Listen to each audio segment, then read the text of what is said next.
Écoutons la parole de Dieu. La vie de l'homme est émaillée de prières, mais il y a des moments plus intenses à la prière, tels que ce premier trimestre 2020. La pandémie du Covid-19 a semé une psychose généralisée et des perturbations économiques, environnementales et sociales. Tout le monde prie contre le Covid-19 pour ne pas être atteint et pour ceux qui sont atteints afin d'être guéris. Dans le courant de la semaine, certains des habitants du Pérou sont sortis dans la rue pour une confession publique afin que Dieu sauve leur pays. Ce matin, nous allons parler de prières, surtout de l'exaucement à nos prières. Le sujet de prédication de ce matin est donc celui-ci, les conditions d'une prière efficace. Si nous demandons quelque chose à la divinité, quelles précautions devons-nous prendre pour être certains que notre demande retiendra l'attention de Dieu? Nous allons lire un texte dans le livre des Chroniques dans l'Ancien Testament, 2 Chroniques chapitre 7, du verset 11 au verset 14. La parole de Dieu dit ceci. Lorsque Salomon eut achevé la maison de l'Éternel et la maison du roi, et qu'il eut réussi dans tout ce qu'il s'était proposé de faire dans la maison de l'Éternel et dans la maison du roi, l'Éternel apparut à Salomon pendant la nuit et lui dit, « J'exauce ta prière et j'ai choisi ce lieu comme la maison où l'on devra m'offrir des sacrifices. Quand je fermerai le ciel et qu'il n'y aura point de pluie, quand j'ordonnerai aux sauterelles de consumer le pays, quand j'enverrai la peste parmi mon peuple, si mon peuple, celui qui est invoqué mon nom, s'humilie, prie et cherche ma face, et s'il se détourne de ses mauvaises voies, je l'exaucerai des cieux, et je lui pardonnerai son péché, et je guérirai son pays. » 2 Chroniques, chapitre 7, du verset 11 au verset 14. Comme nous l'avons déjà mentionné, le sujet de la prédication de ce matin est les conditions d'une prière efficace. Dans le texte que nous venons de lire, nous allons y tirer des conditions pour une prière efficace. Les versets 11 et 12 nous situent déjà dans le contexte. C'est lorsque le roi Salomon eut fini d'achever la maison de l'Éternel et sa propre maison, après avoir fait leur aménagement, c'est alors que Dieu lui apparut pendant une nuit et lui dit, « J'exauce ta prière » ou « J'ai entendu ta prière » ou encore « J'ai écouté ta prière ». Cela dépend de la version que vous avez et cela nous l'avons au verset 12. Notons que Salomon avait déjà formulé une prière à Dieu au chapitre 6, de verset 13 au verset 42. Une question se pose alors, pourquoi Dieu a-t-il exaucé, écouté ou entendu la prière de Salomon? Nous allons développer ce thème en 3 grands chapitres. Le premier chapitre va nous parler de la nécessité de la prière. Le deuxième chapitre, les conditions de la prière. Et le troisième chapitre, les promesses de la prière. Premier chapitre, la nécessité de la prière. La prière a une divinité, intervient à tout moment et surtout au moment où l'on se sent incapable de faire face à des difficultés qui nous sont présentées. Tant que nous aurions les capacités de résoudre nos problèmes, par nous-mêmes, nous n'aurions besoin de personne. Mais la prière intervient quand nous avons tout essayé et que la situation perdure, alors nous sommes dans un élan de prière. La prière est nécessaire en face de la sécheresse. Nous lisons en 2 Chroniques, chapitre 7, le verset 13, où Dieu dit, « Quand je fermerai le ciel et qu'il n'y aura point de pluie, sans la pluie, il ne peut y avoir de culture. Et sans culture, il ne peut y avoir de récolte. Et sans récolte, c'est la famine qui s'installe. Et si rien n'est fait, c'est la mort qui s'ensuit. Si le ciel est fermé, comment l'homme pourra-t-il faire pleuvoir sur la terre pour permettre aux paysans de s'aimer? Quand nous étions encore plus jeunes, dans la région du nord de la Côte d'Ivoire, il y avait un sous-groupe sénoufo appelé les Fodonons, qui se disait réputé dans l'appel à la pluie. Mais il est arrivé une année où la sécheresse était tellement sévère que les semences de ces soi-disant ceux qui font appel à la pluie ont séché. C'est dans ce sens qu'il faut demander à celui qui en a la capacité de le faire pour nous, à savoir Dieu, de faire tomber la pluie. La pluie est indispensable à tous. Ce n'est pas seulement le paysan qui est pénalisé. S'il n'y a pas de pluie, comment le scientifique pourra-t-il travailler? S'il n'y a pas de pluie, comment le médecin pourra par exemple consulter? En face de la sécheresse, la seule prière peut apporter la solution. La nécessité de la prière en face des dévastateurs. Dieu dit, quand j'ordonnerai aux sauterelles de consumer le pays, nous voyons ici que la sécheresse vient après les dévastateurs. Il faut la pluie pour pouvoir cultiver. Mais cette pluie peut arriver et le paysan peut faire sa culture, mais ne pourra récolter parce qu'il y a un dévastateur qui s'appelle les sauterelles. Les sauterelles se nourrissent de tout ce qui est verdure.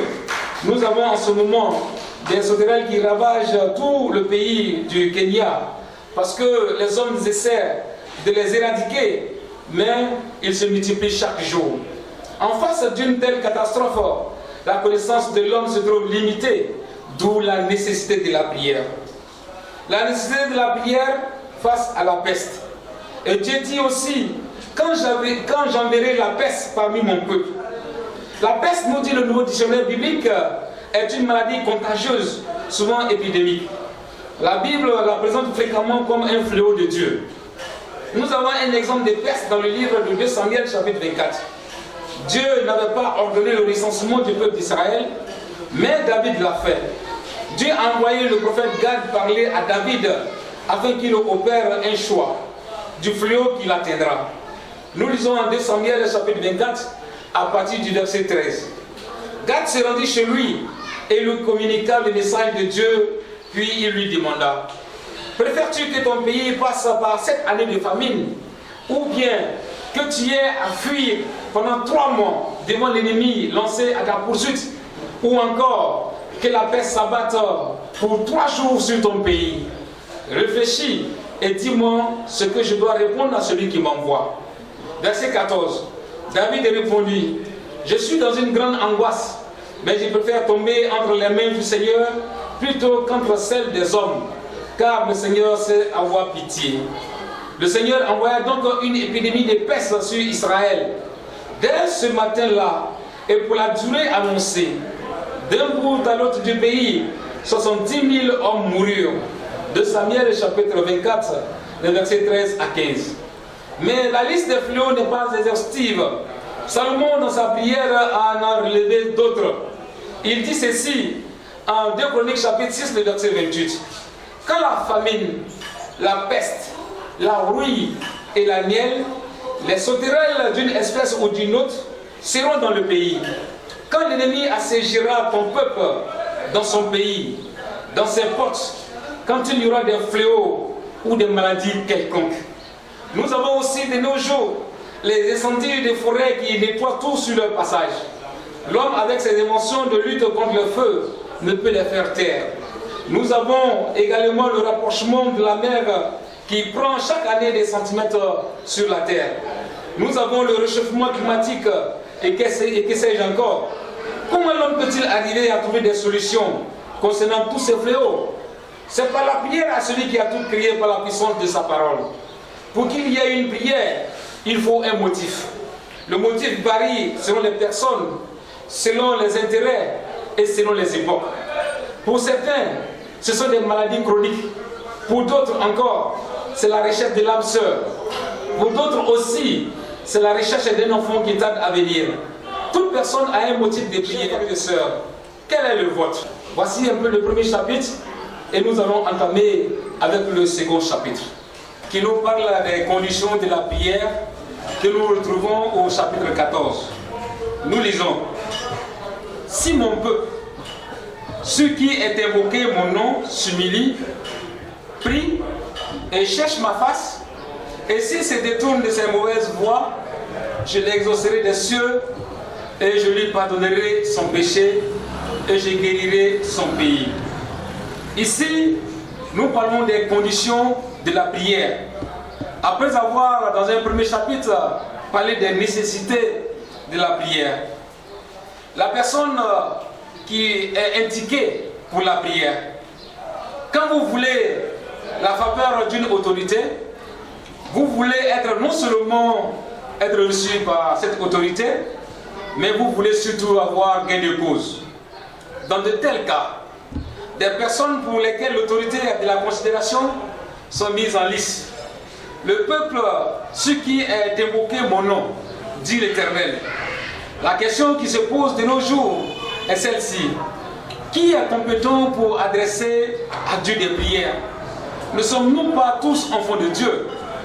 Qui est ce peuple, ceux qui est invoqué le nom de Dieu? Toutes les religions vous diront que ce sont eux ou que ce sont elles. Pour nous chrétiens, nous dirons qu'il s'agit de l'Église, et cela pour plusieurs raisons. Dans le contexte immédiat, Dieu parle à un roi. Il s'agit du roi d'Israël. Il parle à ce roi à l'intérieur du temple qui est bâti pour lui. Dans sa prière, Salomon se présente comme le serviteur de Dieu. Nous voyons cela en 2 Chroniques chapitre 6, le verset 19. Donc Dieu est son maître. Le serviteur a toujours le nom de son maître qui est rattaché à sa personne. C'est la même chose que nous voyons avec les enfants qui sont rattachés à leurs parents. Dans une région du nord de la Côte d'Ivoire, le premier garçon d'une famille s'appelle Zié. Puisqu'il y a plusieurs familles dans le village, l'on rattache le nom de la mère au garçon pour ainsi faire la différence entre plusieurs Zié qui existent dans le village. Ainsi donc, si votre mère s'appelle Non-Lourou et que vous êtes le premier garçon de votre mère, l'on vous appellera Non-Lourou Zié. Salomon avait le service rattaché à Dieu. Il était le serviteur de Dieu. D'où le nom de Dieu est invoqué sur sa personne.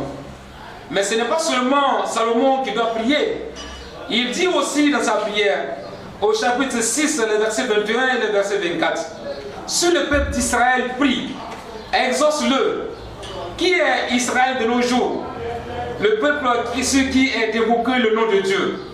Alors ici nous voyons que Salomon prie, et parce que le nom de Dieu est invoqué sur lui. Israël prie aussi, parce que le nom de Dieu est invoqué sur Israël. Mais qui est l'Israël d'aujourd'hui? En Éphésiens chapitre 2, la Bible nous rapporte la transformation de l'homme rebelle à Dieu, qui est devenu enfant de Dieu. Ainsi nous lisons, en Éphésiens chapitre 2, à partir du verset 8. Car c'est par la grâce que vous êtes sauvés, par le moyen de la foi. Et cela ne vient pas de vous, c'est le don de Dieu. Ce n'est point par les œuvres, afin que personne ne se glorifie. Car nous sommes son ouvrage, ayant été créés en Jésus-Christ pour de bonnes œuvres que Dieu a préparées d'avance afin que nous les pratiquions. C'est pourquoi, vous autrefois, païens dans la chair, appelés incirconcis par ceux qu'on appelle circoncis et qui le sont à la chair par la main de l'homme, souvenez-vous que vous étiez en ce temps-là sans Christ, privés du droit de cité en Israël, étrangers aux alliances de la promesse, sans espérance et sans Dieu dans le monde. Mais maintenant, en Jésus-Christ, vous qui étiez jadis éloignés, vous avez été rapprochés par le sang de Christ. Car il est notre Père, lui qui des deux n'en fait qu'un, et qui a renversé le mur de la séparation. Ce passage est bien clair pour nous indiquer que l'Israël d'aujourd'hui, le peuple sur qui le nom de Dieu est invoqué, est ce peuple qui, par sa foi en Jésus, est devenu un peuple qui appartient à Dieu. C'est l'ensemble de ce peuple que l'on appelle l'Église. Il ne s'agit pas des leaders religieux seulement. Il ne s'agit pas des différents responsables seulement, mais de toute personne qui croit, qui accepte le Seigneur Jésus comme son Seigneur et son Sauveur personnel, qui a cette responsabilité. La tâche est donc grande pour tous ceux qui croient au Seigneur Jésus. Jésus pouvait dire, vous êtes le sel de la terre, vous êtes la lumière du monde. Il pouvait aussi dire, si vous demeurez en moi, et que mes paroles demeurent en vous, demandez ce que vous voudrez, et cela vous sera accordé. Il leur appartient d'intercéder pour les autres, pour avoir gain de cause. S'il est avéré que la personne que Dieu veut qu'elle intervienne à l'église, comment doit-elle s'y prendre? 4 conditions cumulatives doivent être prises en compte. Conditions de prière. La première condition ici, c'est de s'humilier et de prier. Nous voyons aussi avec le roi Salomon, en 2 Chroniques chapitre 6, les versets 13 et 14, qui s'était humilié devant Dieu. Car Salomon avait une tribune d'airain et l'avait mise au milieu du parvis. Elle était longue de 5 coudées, large de 5 coudées et haute de 3 coudées. Il s'y plaça, s'est mis à genoux en face de toute l'assemblée d'Israël et étendit les mains vers le ciel. Il dit: Ô Éternel, Dieu d'Israël, il n'y a point de Dieu semblable à toi dans les cieux et sur la terre. Tu gardes l'alliance et la miséricorde envers tes serviteurs qui marchent en ta présence de tout leur cœur. Le roi Salomon était un roi très riche, très sage, et son royaume était très vaste. Mais quand il s'est agi de prier le Dieu souverain, il s'est mis à genoux, signe d'humilité, et a levé ses mains vers le ciel, encore un autre signe d'humilité. Quand on lève les mains vers un tiers, on demande du secours. C'est l'exemple de l'enfant qui sollicite le secours de sa mère. C'est aussi l'exemple de celui qui se noie. Dans nos prières, sommes-nous humbles devant Dieu? L'humilité se voit à travers les gestes, elle se voit aussi à travers le ton de la voix. Dans nos prières, nous devons être précis et ne pas rester toujours dans les généralités. Chercher la face de Dieu, voici aussi l'autre condition. Il est important dans la prière que nous sachions qui est notre interlocuteur. Chercher la face de Dieu, c'est de chercher ce que Dieu désire. Si nous nous rendons compte que nous adorons la créature plutôt que le Créateur, nous devons rechercher à adorer le Créateur au détriment de la créature. Si certaines personnes se marient entre elles, c'est-à-dire du même sexe, alors elles doivent se détourner de cette mauvaise pratique et rechercher la face du Dieu créateur qui créa l'homme à son image et qui le créa homme et femme. Chercher la face de Dieu, c'est aussi rechercher l'orientation de Dieu. Puisque les hommes ont péché contre Dieu, comment Dieu voudrait-il que ceux-ci se conduisent désormais devant lui? Que doivent-ils faire pour obtenir la faveur de Dieu? L'autre condition, ils doivent se détourner de leur mauvaise voie. Se détourner de ces mauvaises voies, c'est de tourner le dos à ce que nous faisions, qui est contraire à la volonté de Dieu. Cela prend en compte la reconnaissance du péché, le regret d'avoir posé un tel acte, la confession et ensuite la repentance qui est de se détourner de ces mauvaises voies. Mais ce qui est visible ici, c'est le détournement des mauvaises voies. Si nous disons que nous n'avons pas de péché, nous dit la Bible en Jean chapitre 1, le verset 8 et 9, si nous disons que nous n'avons pas de péché, nous nous séduisons nous-mêmes et la vérité n'est point en nous. Si nous confessons nos péchés, il est fidèle et juste pour nous les pardonner et pour nous purifier de toute iniquité. La Bible dit aussi en Proverbe chapitre 28, le verset 13, celui qui cache ses transgressions ne prospère point. Celui qui cache ses transgressions ne prospère point, mais celui qui les avoue et les délaisse obtient miséricorde. Lorsque nous nous humilions devant Dieu, lorsque nous prions, lorsque nous recherchons la face de Dieu, lorsque nous nous détournons des mauvaises voies, alors Dieu est prêt à répondre à nos prières. Nous abordons à présent le 3e chapitre. Rappelons que le premier chapitre nous parlait de la nécessité de la prière, le 2e chapitre des conditions de la prière, et nous abordons à présent le 3e chapitre qui nous parle des promesses par rapport à la prière. Nous lisons ceci, et c'est Dieu qui parle pour dire que je l'exaucerai des cieux, je lui pardonnerai son péché et je guérirai son pays. Nous notons que les promesses sont encadrées par les conditions de prière. Nous voyons au verset 12 du chapitre 7 des 2 Chroniques que Dieu dit à Salomon, j'exauce ta prière. Et aussi, ici au chapitre 7, le verset 14, nous voyons que ce verset B nous dit, je l'exaucerai des cieux, je lui pardonnerai son péché et je guérirai son pays. Ici, Dieu a envoyé son serviteur pour qu'il puisse nous dire ces paroles. À quelles conditions lui, Dieu, il va exaucer nos prières? Le plus souvent, on met l'accent sur l'exaucement de la prière en oubliant un peu les conditions qui précèdent à l'exaucement de cette prière. Dieu dit à Salomon, j'exauce ta prière. Et il dit ici, lorsque ce peuple-là va s'humilier, prier, chercher sa face et se détourner de ses mauvaises voies, alors lui, Dieu, il va l'écouter du ciel où il a son trône, il va lui pardonner son péché et aussi il va le guérir. Ici, nous voyons que c'est Dieu lui-même qui donne cette confirmation.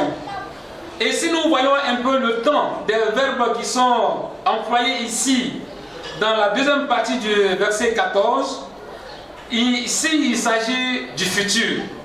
Je l'exaucerai des cieux, je pardonnerai son péché et je guérirai son pays. Ici, Dieu parle au futur. Ce n'est pas pour rien que Dieu emploie ce temps. Pour dire que lorsqu'il y aura des problèmes chez vous, lorsque vous serez incapable de résoudre vos problèmes par vous-même, par vos propres intelligences, par vos propres forces, ou par votre propre connaissance, et que vous vous humiliez, et que vous priez, et que vous recherchez ma face, et que vous vous détournez de vos mauvaises voies, c'est en ce moment-là que je vais vous exaucer.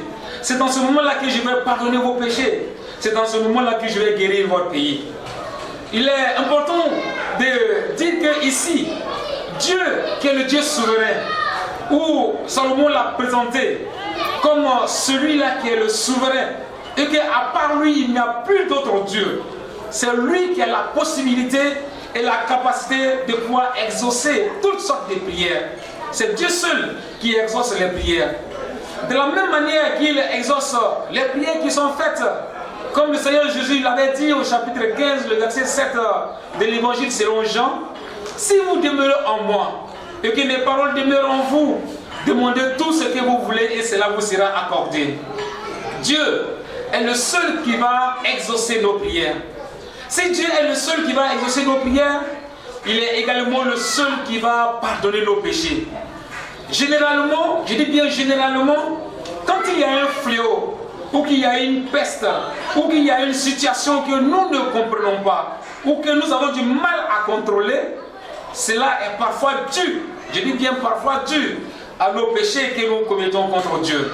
Alors Dieu nous rappelle toujours à l'ordre en envoyant un fléau, en envoyant une maladie, en envoyant une situation difficile, afin que le peuple puisse, dans la confession, se retourner vers ce Dieu-là, afin que Dieu puisse lui pardonner. C'était la prière du roi Salomon.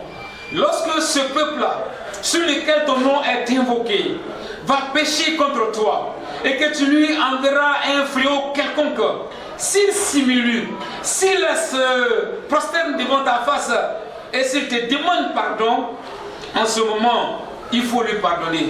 Et c'est la promesse que Dieu donne ici, la promesse de pardonner le péché, c'est-à-dire d'effacer complètement le péché, où il ne se souviendra plus de ce que nous avons fait. Mais il faudrait que cette repentance-là soit sincère.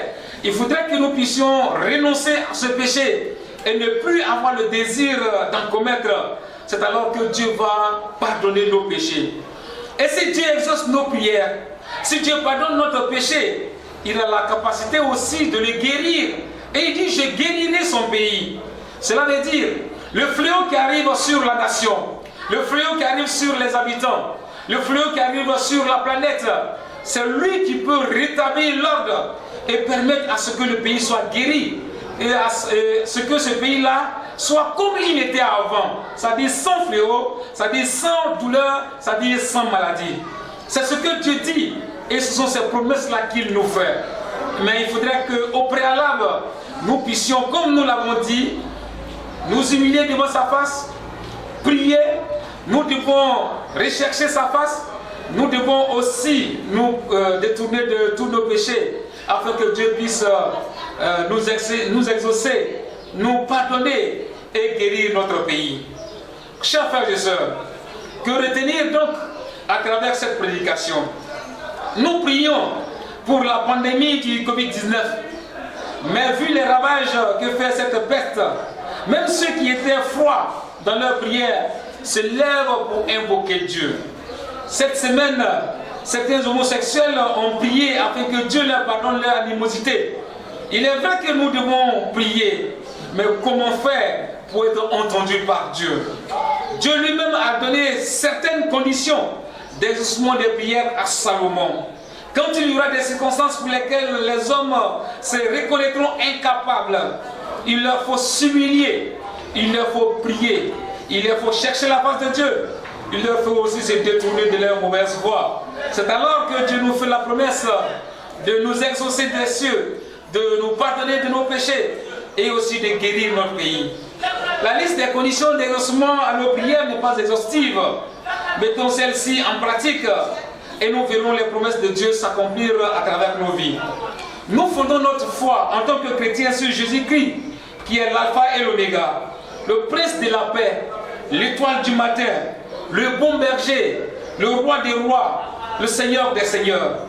Quand les médecins disent qu'ils ne peuvent rien faire, quand les banquiers disent qu'ils ne peuvent rien faire, quand les chefs d'administration et les politiques disent qu'ils ne peuvent rien faire, Dieu arrive au milieu de l'impossible et dit: tout est possible à celui qui croit.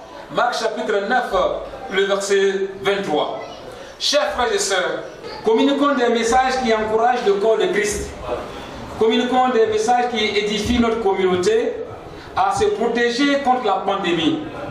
Respectons la distanciation sociale tout en gardant nos cœurs solidaires. Partageons nos avoirs avec ceux qui sont dans les besoins. Soutenons-nous mutuellement dans la prière. À Dieu seul soit la gloire, au nom du Seigneur Jésus. Amen.